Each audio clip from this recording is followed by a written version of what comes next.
Utah is growing, and a sign of that growth is the number of new neighborhoods popping up across the state. So if you have a house, maybe you live in one of these newer developments, you may have heard of something called a Homeowners Association or an HOA. In this edition of Consumer Rules with Robin, I tell you what you need to know before you sign on the dotted line. Being familiar with the ins and outs of your HOA is part of the preparation of being a homeowner. The director of the Department of Commerce's HOA Ombudsman's Office says so. You have to do your due diligence on the entire community, not just on the piece of property that you're buying. For example, when you buy into a community, what are you buying? Are you buying just the land where the house sits, or are you buying the entire lot?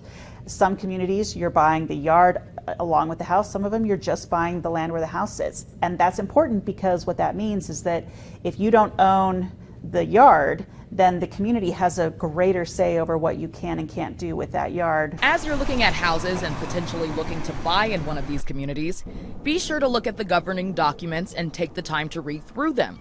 Those documents can include covenants, conditions, and restrictions, also called CC&Rs, rules and regulations, and sometimes bylaws.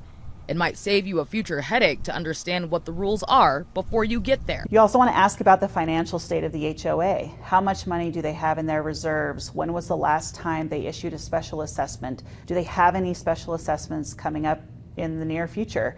What are the fees on average? Do they expect to raise the fees at any time in the future? One reason the Department of Commerce created the HOA Ombudsman Office was to help increase transparency between residents and their boards. It's also a good idea to ask if the HOA has had any lawsuits or other disputes and learn how they resolved them. Some of that will be laid out in those governing documents, but it's a good idea to just check and make sure, is this community functioning and doing what it needs to do? In addition, Ryder says once you sign, you should expect to be involved in your HOA community. The more you're willing to participate, the more you will have a say on how things go in your community. If a group of homeowners wants a training on how to understand governing documents generally, we can do that. If a board wants to understand what are our rights and responsibilities under state law, we can do that. Whether you're a homeowner or an association, if you believe your HOA has violated state law, the Department of Commerce's HOA Ombudsman Office can share some options with you.